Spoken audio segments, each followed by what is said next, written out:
Good evening, and welcome to Technology Trends. I'm your host, Barbara Deutsch. Technology Trends is a program about ancient wisdom and new and future technology.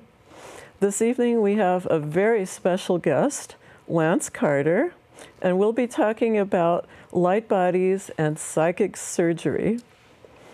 Quite a subject. Our guest tonight, Lance Carter, retired from the semiconductor industry where he worked as a certified interconnect designer.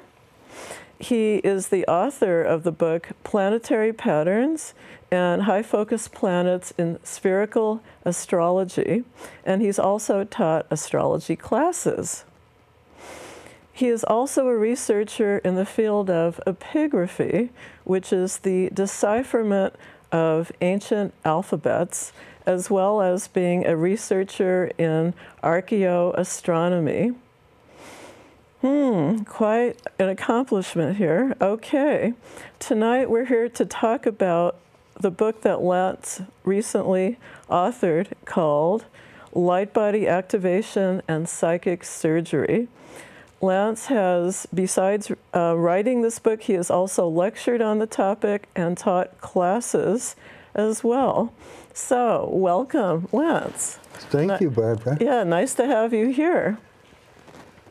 Now, we're very interested in finding out more about light bodies, and the first thing I'd like to ask you about is, how did this book come about? Did you actually author it yourself? Did you write the book? Were you given some of the content by someone else? What was the process that you went through to put this book together? Well, basically, I had taken a class, and in the class, it was a class about light body and light body activation, light body teachings. And so in this, I got interested in it, and part of, I went through a lot of adventures learning this, and it was more than most people would actually experience, and so it was sort of a payback. So what happened is I had sort of a contract with my teachers from the light body realm, and I basically took 100 hours of dictation from beings. Basically, I was asleep. I'd be woken up, I'd sort of lean back, turn on the recorder, and just doze and just start talking, looking at these beings, these humans, and talking right in front of me with my eyes open, or even with my eyes closed, I'd still see them. And so they were talking about a subject that I had no knowledge of, but I was just repeating what they said. And so when I finished it all, it wasn't something I thought of. It's something I had to hire somebody to transcribe it, because I couldn't bear listening to it. Lance, I'm a little confused, because you started out by saying you took a light body class or a couple light body classes. So was that from a teacher like in our normal everyday life type of class? Yes, it was. And Jodelle, she has a School of Lucidity, and so I had, she had asked me to be her student, and so I became like a long distance student. We couldn't actually meet for classes. So she actually sent her light body to teach me. And so that's how I received training, is just having the light body of my teacher appear in front of me and teach me. And how did you know it was her? Because it looked exactly like her. It's your light body is basically looks like you, unless you're really old, and then your light body would look younger than you, because your light body doesn't age like your physical body. Okay, well, let's backtrack a little bit. So you said that you were given all this information that came through you. It's like you heard the words? Yes, exactly. And if I repeated everything, and if I said something wrong, somehow whoever was dictating would repeat that sentence over again or clarify that sentence so they could hear what exactly I was saying. And I did not understand what I was saying. I did not know what I was saying. I was practically asleep when it was happening. And a lot of the times I'd listen to the recordings and I'd hear snoring afterwards. So it's like, this wasn't part of my conscious experience. I had to hire an editor, a proofreader, and the whole process was something that was new to me, but it was something I had to do. Is this similar to Edgar Cayce, who apparently did readings in his sleep? Well, I don't think so, because I didn't do readings. I wasn't really put in trance. I wasn't in a hypnotic state. I was just sort of in I guess a semi-trance, semi-sleep. And so it's where my mind wasn't really conscious of what I was saying. So it's just like being the vehicle or the channel for that information. And it's such advanced information that I couldn't have figured it out. That's very interesting, huh? Okay. And was it just one session or a period of time that you did this dictation? Yeah, they dictated for about 3.5 months or so, and this was all to fulfill, 100 hours. And so what that meant is, like, I would be woken up maybe at 12 in the morning, and I'd do 20 minutes of channeling. Then I'd go back to sleep, and I'd be woken up again at 4 in the morning and do another 10 or 15 minutes. And so this kept on going on and on and on. My goodness. So you had your tape recorder your recorder right by your bed, I imagine. Yeah, so it was part of like a contract. You learn all this stuff, you got to pay back somehow. And so that was the way I did it. It was just by taking dictation, and it's the concepts, the ideas aren't my own. They're so far advanced that who knows where they came from. Okay, well, that's a good question. Do you have a sense of what the source or who the source was? Well, I could see beings, and one of them identified himself as Metatron. And then I said, well, Metatron, that's like in heaven. And it's like there are such advanced beings out there. They have such advanced knowledge. Maybe they can share it with people that are willing and ready to accept it. And say Paracelsus, I saw personally. I saw him standing up and teaching. I saw him back as, in medieval days, in that garb. I saw him in the future. He's still teaching. He's a physician. He has all these students going with him, following him. He's still a teacher. I'm a little confused. You saw a vision of Paracelsus? Yes, I mean, in the Lightbody realm, these beings from the past or the future from different places can appear right in front of you. It's sort of like science fiction, but they've been doing this for thousands of years. It's well documented in all the world's religions, and it's a common occurrence, actually. Well, okay.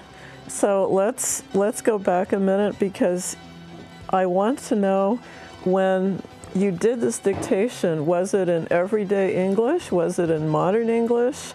Did you need any kind of figuring out of what words came through or anything like that? Yeah, that was a really hard part for the editor, because I didn't edit it, and the editor was faced with all this weird sentence construction, and probably from Paracelsus, the way he talked, many centuries ago, because the words, how the phrases are, if you read the book, it isn't like a normal conversation. This is a type of format of words that isn't modern, and it had to be modernized. I see. Okay. Well, I would tell people to keep that in mind, perhaps when they read the book, that it's a little unusual that way. Would you say that's about right? Oh, definitely. It's phrased in such a manner that you really have to give it a few times to get comfortable with it, or else you just might fall asleep after the first paragraph, literally. And it's not that it's boring. It's just like you read it, and you're off in the light realm, and you're going, "What happened?" So that's unusual. So in other words, I'm hearing you say that when you read this book, it can shift your energy or shift your consciousness. Yes, that's what I've heard from my students. And they have said that they just read, they just open the book, read, and there it is. It's like divination or something. They get the answers they're looking for. And then they say, well, it's just something you can just keep reading and reading over and over, because you may not understand it at the first read. It's just like there's so many layers and so much knowledge just packed in so few words. Okay, well, it sounds like a remarkable book from everything you've said. I'd like to know something about the term light body and the fact that within the book, there are many terms that they're phrases, and each of these phrases start with the word light body. In fact, even light body isn't found in a dictionary. This is, kind of an unusual thing. And some of the terms I saw are like light body activation, light body worker, light body surgeon. Anyway, it goes on and on, many light body terms. I'm wondering, did you invent these terms yourself? Did someone give you these terms? How did they get created? Well, the thing is that I had no part in creating the terms, didn't know what they were, and I had to learn all this just like anybody else. I had to read the book in order to figure out what it was saying. And the thing, when you ask, well, didn't you just stick light body in front of every word? And the thing is, that's probably true. I didn't write it, but the thing is that you can't, light body is like the astral body in regular Western language. And so if you just start saying, well, astral mind, well, wait, that makes really hardly any sense. Then you start talking about astral this and astral that, and you get so confused because the English language isn't made for this kind of terminology. You would probably have to use the Vedic terminology, Buddhist terminology, even Christian terminology is somewhat better, but using straightforward words that you find in the English dictionary, and even psychological terms are too bizarre to fit this thing. So whoever created this, the book, the concepts, had to have figured this out so well that they said, you know what, we cannot be saying astral body. Astral means star. That's what the actual word means. And so if you start saying star body about everything, it doesn't make any sense. But if you say light body, which it actually is, it is an emanation of light. It's a frequency of light, and it has that energy. So you can say, well, I have a light mind. Well, it's not that I'm, being funny or something. It's that you have a concept, you have a way of thinking that is part of your mind. And so all of these things you can take and just, it's a whole vocabulary that fits together in the book, but may not be easily available from our common Western terminology. Yeah, okay, I agree with that. Well, is there, other than calling a light body an astral body, is there a simple or a short definition you could give to what is a light body, that question? Yeah, the light body is basically a part of your own body. And so... You mean your physical body? It's an emanation of your physical body. It's normally inside your physical body. Sometimes it leaves, like when you're asleep, it might go out. People that do particular meditations can make it leave. But in defining the light body, you see it as a form of energy. And as a form of energy is related to the physical form. So it assumes the physical appearance of the body, and it is in of itself the blueprint for the physical body's health, and for the maintenance and survival of the physical body. It's the physical body's intelligence. And so it's the mind of the physical body. It's not your mind, it's the body's mind. And so it's, I can keep going. Well, it's a little confusing when you say it's not your mind, it's the body's mind, but isn't your mind the body's mind? Isn't it the same mind? Well, you know, you try to ask a psychologist or somebody, where is the mind? Well, we think it's in the head. It might be in the heart. We don't know. But, you know, the light body, you know, it's a matter of how do you define this? And right now, modern science cannot define where exactly is the mind. Where, if you could tell us where the mind is exactly located, we could tell you exactly where to find the light world, the light realm. It's there. Okay, well, does everyone have a light body? Yes, every human being, every animal, and even planets, stars, galaxies.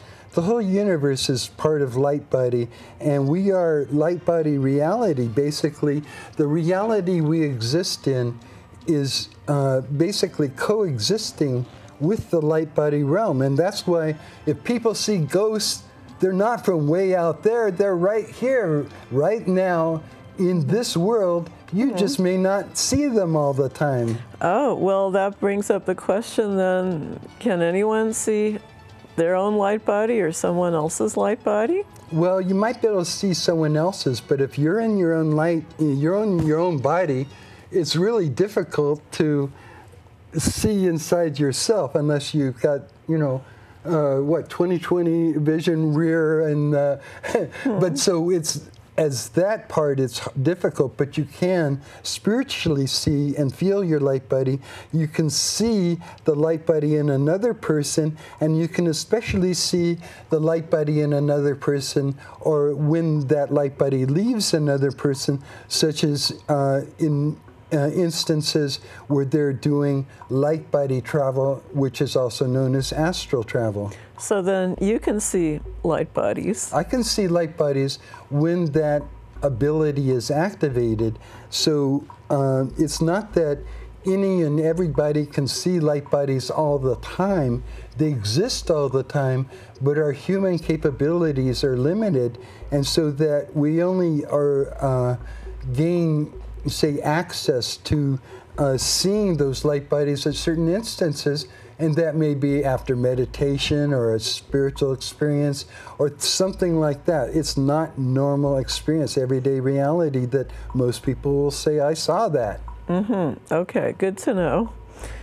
Now, the book is titled Lightbody Activation and Psychic Surgery.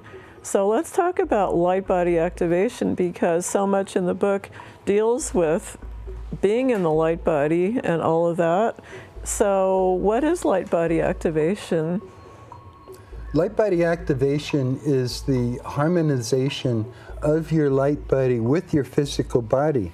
Now, this may seem like it's just, well, of course, but it is a very difficult process. And there's schools all over the world for thousands of years that have been teaching this, how to activate the light body. They call it something else. They may call it, oh yeah, you're getting enlightened. Oh, enlightened body. Yes, of course. So essentially, there's paths within most religions to attain light body activation. If you go through that, if you do the yoga, you do the Zen, you do the prayer, you do the meditation, you know, you go to church and you're sincere, you're going to have some kind of experiences maybe. And this isn't, you know, people in Christian religion have seen apparitions of Mary and Jesus and saints. These are light body beings. This is the light body world. The light body world exists in our world. It's only as a few people at this time can see that, but it's hopefully more in the future. Well, okay, you're getting a little ahead of me here, but in terms of the light body activation, is it something that's quick? Does it take a long time? Is it easy to do? How would you describe that? You know, it's probably different for different people, because say, depending on the amount of experience and training that you have in this area, it's going to be easy or difficult. If you're part of a tradition that teaches this, then it's going to be easier. If you're like brought up where you have to do yoga or Zen every day, or you do a lot of prayer, there's going to be more chance of activation. In this activation, you're going to be getting certain gifts, and those gifts are gifts of connectivity, and those gifts are gifts where you get harmony with your body, and what that does is create a resonance, and that resonance creates bliss. And that's what all these meditators are out there getting bliss. You know, they might have flowers growing out of their ears, but they're, whoa, getting up, you know. Okay. I'm not sure then that people always understand what that means in terms of light body, especially if it's different traditions using different terms with different experiences. But let's try to focus more on what's in your book right now, because I'd like the viewers to understand what you mean by light body activation. So in terms of trying to narrow it a little bit, is it really about putting yourself into, let's say, a new frequency or a new capability, something like that? I'm not sure if you could say a new frequency or a new capability, because it is temporary for the most part. Most people aren't going to be able to say, I got activated, and you know, and that's great. It's something that happens, and when you are activated, you are able to do things that other people without the activation can't do. And so that means that upon activation, you can see beings in the light realm. You can see the ghosts. You can see the spirits. You can see the religious figures. Okay, so and you can hear them. I see. So in other words, once your light body has been activated, it means that you have then entered into this other place called the light body realm or light body world? Well, it means that you have an ability to coordinate your physical body and your light body in this world, and that is what the promise of light body is that through that you can attain knowledge and wisdom, experiences, and also be able to have what the book describes as abilities to heal others, to enlighten others, and say, if you're working with students, to be able to know exactly what they need in their activation sequence. That means if your student isn't on the right path, you know they're not going towards activation, and you can help them in that. So when you say student, you're talking about someone studying light body techniques? Right. Say I have a student or two that study this stuff, and it's not easy to learn, but it's something that you can pick up just by doing it, little by little. And interestingly enough, normal people can become healers of people they know, healers in their family. Being able to do this, it's a way of showing compassion. Basically, activating your own light body is basically a way of releasing energy, compassion energy, and releasing and elevating others as well. So the activation sequence isn't so selfish, it's an activation of others as well in your proximity. So it's sort of like an energy that builds through consciousness and communication and contact. Okay, let me try to clarify something you said, because I'm a little confused. In other words, when your light body is activated, it's not permanently activated. You activate it and then you have these capabilities or the possibility of having new capabilities. Okay, you may enter into the light body realm, but then you said it's not permanent, so how long would you keep an activation going? Would it be for a few minutes, a few hours, a few days? How does that work? Well, basically, it depends on the stamina of the light worker, and for the most part, this is a very energy-intensive experience, so that if you're not, if you haven't trained in yoga or Zen or any of those disciplines and don't have control over your body and your breathing and your mind and your the whole thing, and so you're here and you say, well, I want to experience light body consciousness and activation, and you go and get there, but then you say, oh, I'm tired after 10 seconds, and you say, oh, that's good, and so you've had it. Activation may only need to last for a few seconds, though. It may only need to last for 10 seconds or a minute, but in that minute, you may be able to have the insights you need. You may be able to access the information you need. You may be able to go to places you need to go in order to get that information or whatever, or those experiences. And this could happen in a split second. So, and the thing about light body is the light body realm, it's got a different timing mechanism. It's not the same. Well, let's talk a little bit more about the light body realm. But before we do that, I want to ask you something else about getting to the light body realm. And other than doing this activation sequence we talked about, is there such a thing as a connection with dreaming and light body activation? How does that work? Well, dreaming is a space where the light body can go. The light body, your light body, can go into the light body realm when asleep, and do all kinds of wonderful things. But but when you're asleep, all of those experiences aren't all in the light body realm. They may be right just in your own head. And so it's only particular occasions when you're dreaming that you can actually go out into the light body realm and do something. Whereas you might leave your body at night and go on adventures you don't know about. The ones that you do know about is what you want to know about, because that's where you get the information. So if you can go to sleep and have a mission to go on to accomplish something while you're sleeping, then, I mean, I dictated the book while practically asleep and so what can you do? Well, I guess I'm thinking about the idea of going to sleep at night and telling myself I'd like to activate my light body in my sleep and do such and such.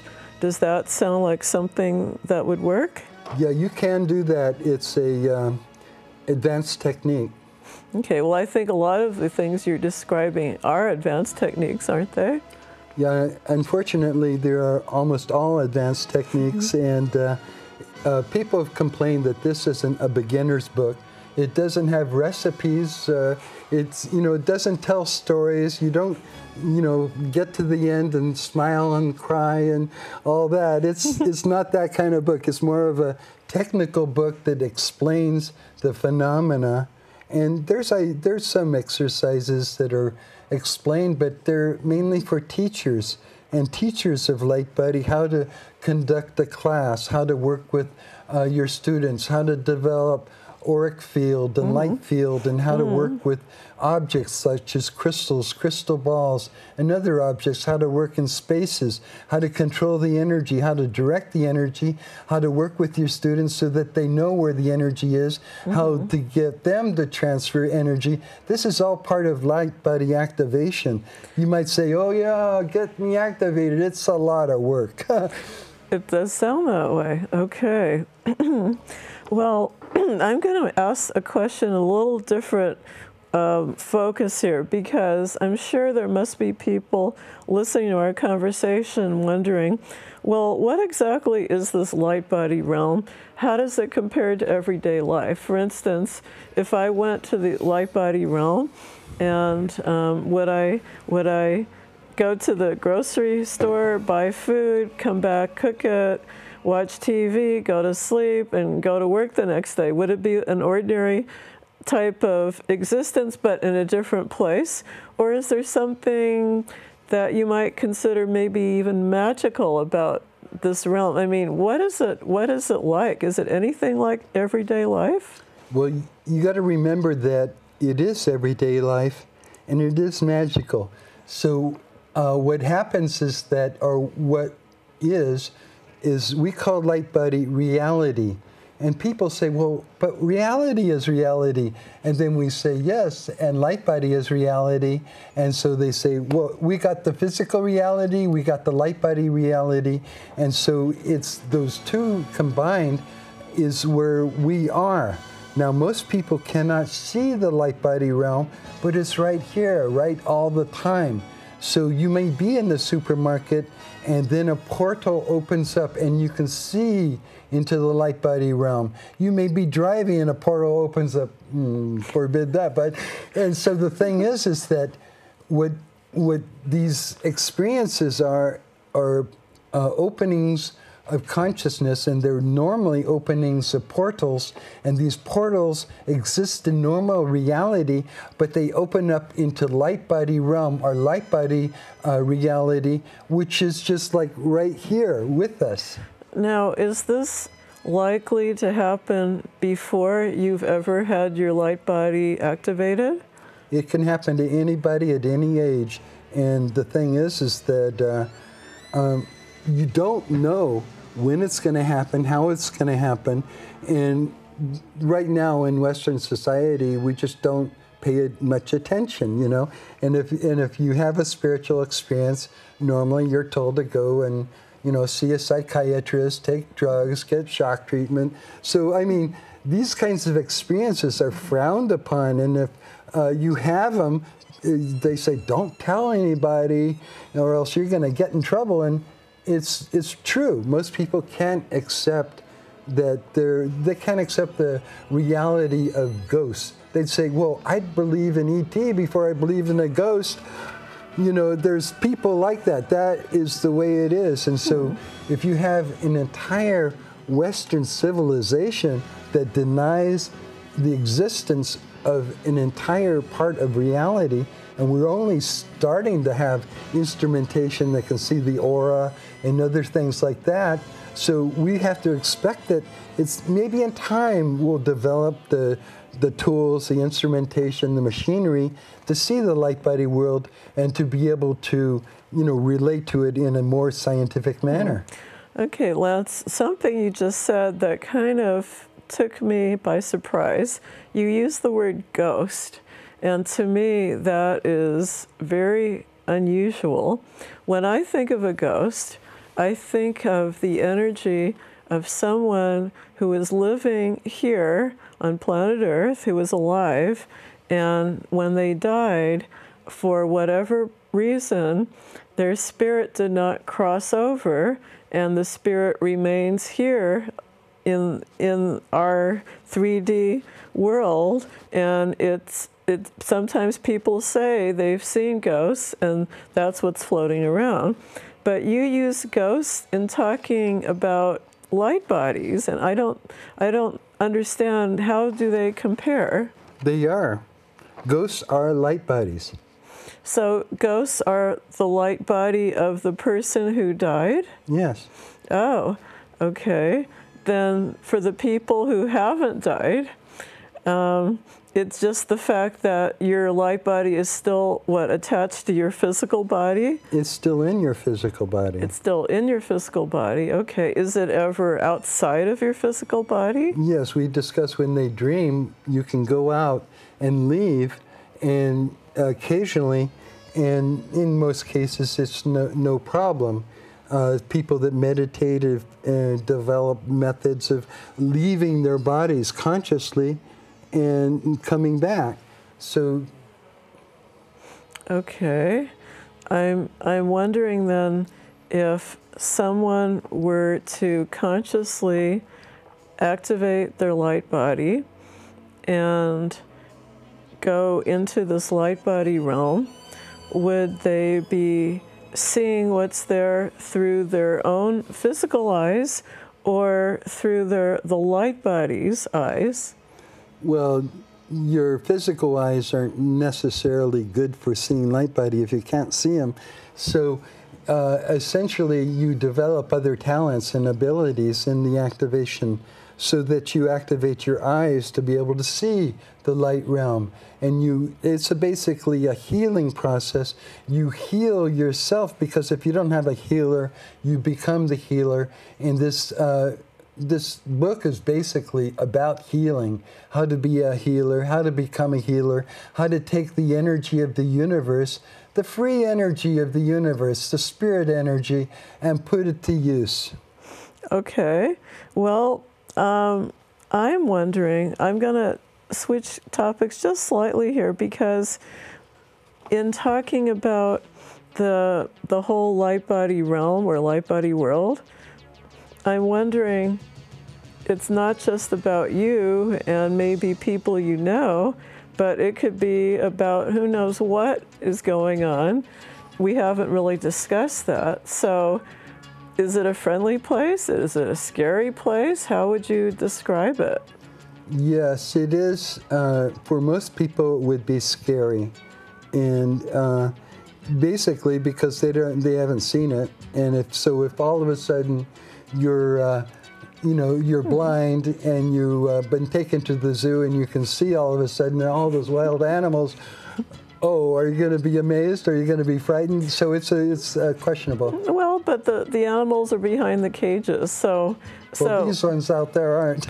Oh my. Okay, so you're saying that there are predators out there. Oh yes. So it's a dangerous place, and if you really have to know how to protect yourself. So self-defense, psychic self-defense, is one of the first things you need to know if you're going to go venturing out there.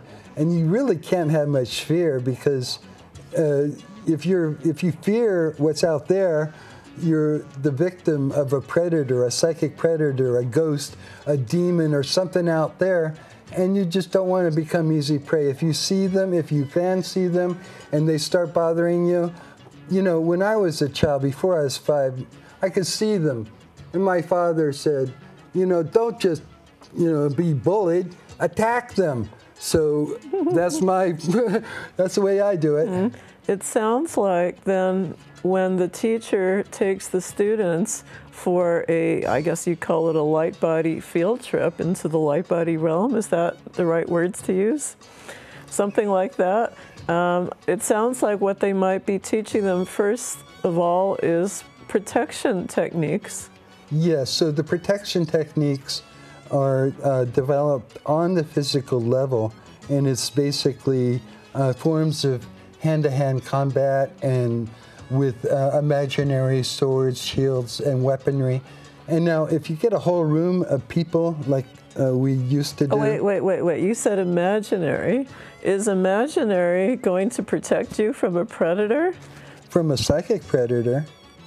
Essentially, you build these tools, these weapons, and you say, like in a classroom situation, you would have one side and another side, and each side would create their swords and shields, and then they'd go at it, but you can't actually touch the opponent, so you have to do all this with imagination. So the goal is to knock your opponent over without actually touching them. That means using auric field, light field, and using all this energy and, even movement, dance and such, to be able to dislodge the opponent or your partner whom you're working with, to develop your light field so that you can develop the ability to defend yourself against the evil that is out there. Okay, well that makes a lot of sense. Now, you mentioned a minute ago about lots of healing activities that are very appropriate activities in the light realm. So your book is called Lightbody Activation and Psychic Surgery. Can we talk about psychic surgery, please? So exactly what is psychic surgery? A lot of people have never heard that term before. You know, I hadn't really, and the thing about Jodelle's family heritage and her lineage. This is your teacher. Yeah, and she is from the Philippines, and came from a family of healers.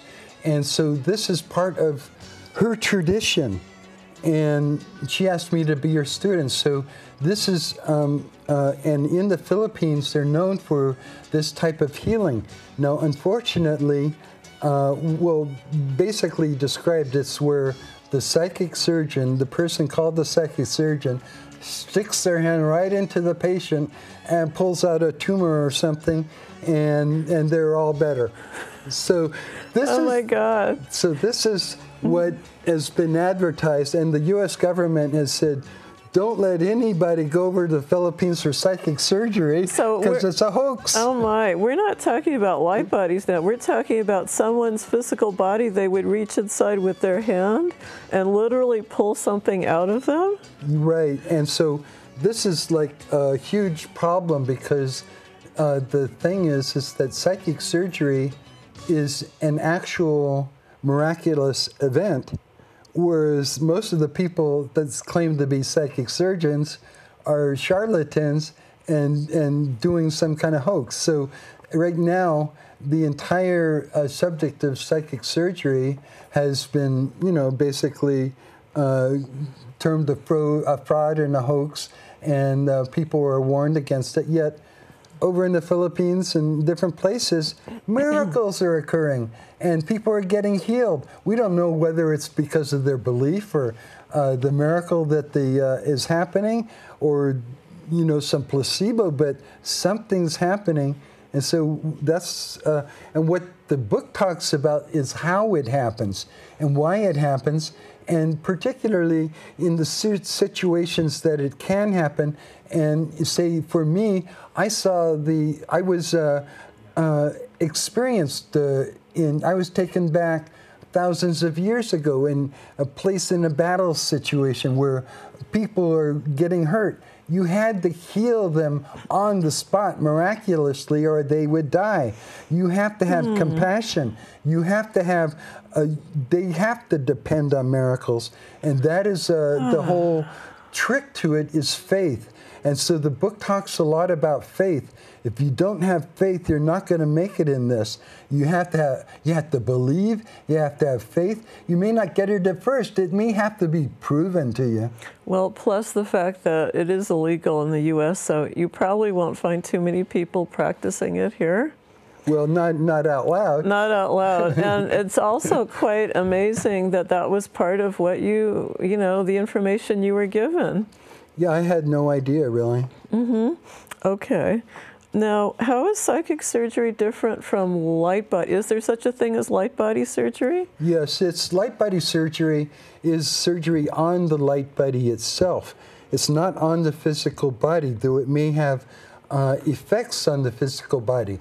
So a light body surgeon would be dealing with the light body problems, say problems in the manifestation of the light body, the shape, and considering that the light body is the blueprint for the health of the physical body, you need to keep that in shape as well. So if you have, say, a student or a patient that needs their light body fixed, fixing that helps the physical body know where the attunement to its correct health is. And that's what a light body surgeon does, as opposed to a psychic surgeon that would just reach in and try to do something. So someone who needs surgery, potentially they could go to a light body surgeon and not have to have the intrusiveness of the physical surgery and be able to get well? Well, that's the basic concept, the idea that light body surgery is legal now, and because it's unrecognized. And so, say, if you were to use this in any demonstrable fashion, it would probably become illegal because the nature of it, you can reach right into people's light bodies. You can work with their emotions. You can work with their mind. You can do all these things that are, you know, psychologists try to do this stuff, and they're powerless. They don't understand light body. They're ignorant, and because of that, you know, they're trying to press, you know, in these illogical concepts, as, you know, light body concepts on regular people, and it just doesn't work. Boy, you're so right. Okay, I'm going to change the topic for a quick second here. One of the things you mentioned quite a bit in your book is the idea of lineage, which I know is a very important topic when it comes to doing light body work. And of course, we've heard of, from maybe some of the cultures here, some of the native cultures, we've heard the terms medicine man, medicine woman, shaman, that kind of thing. And I'm wondering how lineage is important to the whole healing process, and how does that work with the whole light body scene? Yes, that's a question about the history and lineage. And so you got to remember that, say in Western medicine, we started out with just a few doctors, and now we have many thousands or millions of them. So the basic thing about this is that trying to use the light body in a surgical manner is a, well, try and rephrase that for me. It's difficult. Well, it's just the idea that in your book, in many places, you mention the word lineage. And you talk about how important it is for the family traditions to go through the lineage. And I'm just wondering, like, is it important if you want to be a light body healer, do you need to have a lineage? Well, you know, I'm not quite sure, but I know that I did need to buy into someone else's lineage because of the need of learning. And so the thing is that you may not be born into a lineage, but you can receive the lineage knowledge if someone in the lineage is willing to share it with you and make you part of that lineage. And so in the past it was done through sharing of blood. And so this is a shamanistic practice. The thing about the lineage is that there's only certain families that have abilities at healing, and this is passed on generation to generation. It becomes ingrained in their body, and it's part of their soul, their experience, and you know that there's families of healers and doctors, and this is why lineage is important, because the tradition is passed on through genes. Well, Lance, are you part of a lineage? I'm only part of the lineage, for this light body lineage of the healing with the psychic surgery. I can only claim that I received the knowledge through the relatives, through Jodelle Bamate, and through her work, and through her relatives, her deceased relatives, and through that kind of thing.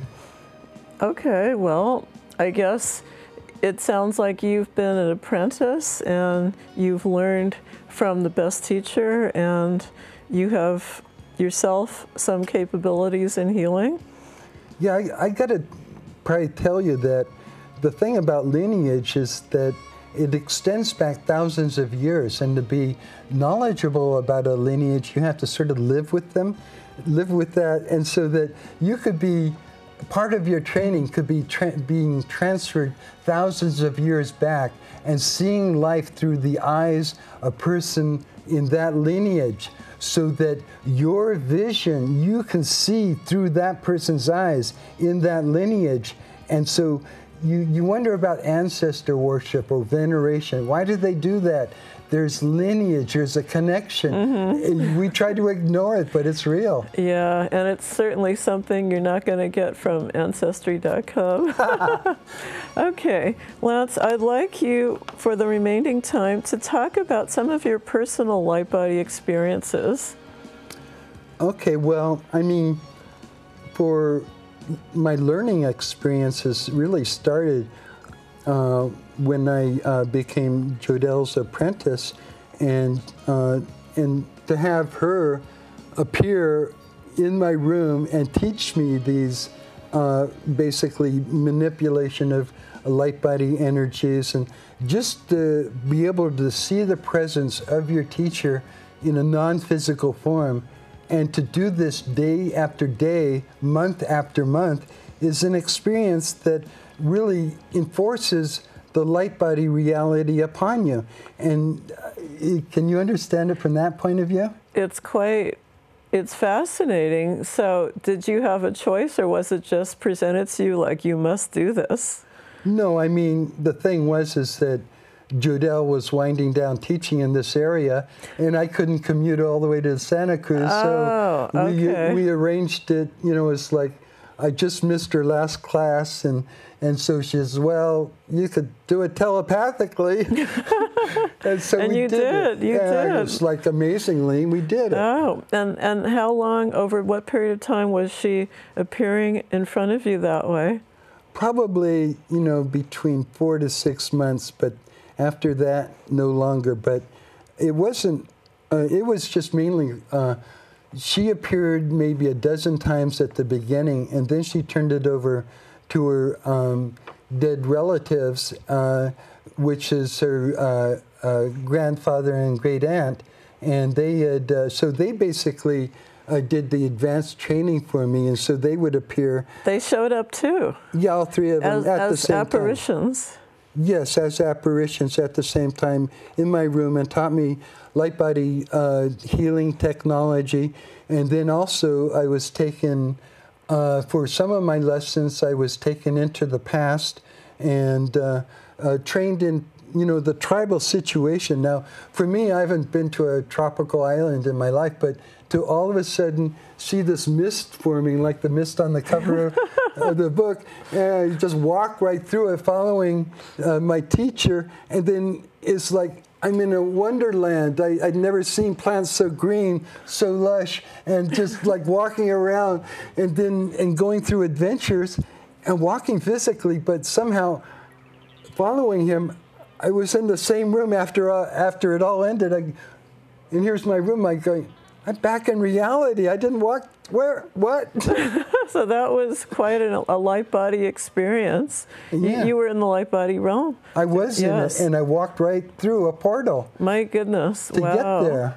Let's talk about, okay, you mentioned to me about a Japanese bodhisattva. What was that about? So it's like 6 months ago, I had an experience, and it was very powerful. Is what happened is I was thinking about my past life and my former Zen teacher, Kobanchino Atogawa, and what happened is I says, oh, I was just thinking about an experience where I was being defiant and foolish, and he got mad at me and drew a sword, and so it's like something that stuck in me. I said, oh, I didn't like that idea. So I was like, oh, that was bad. Then all of a sudden, right in front of me, the Bodhisattva Kannon, the Japanese goddess Kannon, appears, and she's in all her beauty and radiance, and this dress that is made out of woven gold and rubies, and it's just beautiful. And she talks for 5 minutes about how great Koban was, and you know, like he's done some of the best stuff on earth ever. And it's like, well, yeah. And then I turn off the radio, pull the shades so I could see her, and then she said, "Will you forgive him for that?" And I go, "Yeah." She said, "Oh, okay." Then he appears. Then he takes me on these adventures. Oh, that sounds great. And was there some kind of poetry that came out of this? Well, yeah. Basically, I decided I wanted to be a poet to kind of commemorate this stuff because it's so rare. So I wrote a poem, the Medicine Master Buddha Sutra. I converted it to verse. And so I pressed a button to convert it to a video, And then I heard this amazingly loud noise, ringing in my ears. I felt the presence getting nearer. I closed my eyes to, sit still, and I looked down and I could see lights flashing inside of me. I could feel a presence, so I closed my eyes, and then in front of my face there is a golden Buddha. I can see it now, and it was the medicine Buddha, the medicine master Buddha in gold, pure gold, in a giant temple, looking up to him. And then I go, well, yeah. And then he fades away. And I said, well, that's the end of that. My goodness, that was... No, and then what happened is that the blue form of the medicine master Buddha appears right in front of me, and he's floating on this lotus, like metal floating, metal lotus-looking thing, and he's completely blue, and like lapis blue. He's got real skin. Yeah, okay. And was there anything important that you want to mention? Yeah, he said, thank you for converting my sutra to verse, and I'm going to give you this healing mudra and this and this healing jar. So, I'm like, wow. That's amazing, Lance. That's wonderful. It sounds like such an inspirational kind of amazing, well, kind of an adventure you had with all these different things. It's incredible. I really appreciate your sharing these personal stories. It's time to wrap this up now. So if people would like to get your book, where can they find it? Well, they can get it on Amazon and... Amazon.com. Okay, I think everybody knows Amazon.com. Very good. And if someone would like more information from you, how can they get more information? At lancecarter.com. And you can find out more information about the book there, too. Okay, lancecarter.com. That's pretty simple, and it's spelled just the way it sounds. Very good. All right. Well, thank you, Lance, for being here. This has been quite an extraordinary conversation, so esoteric and amazing for so many reasons. And you know what? This has been just a great in-depth conversation, and I'm really happy to have been here. So thank you, Lance. Appreciate your time and all your great information. Okay. Thank you. And for more information about this show, Technology Trends, you can contact them at Post Office Box 487, Mountain View, California, zip code 94042. Thanks again for watching, and good night.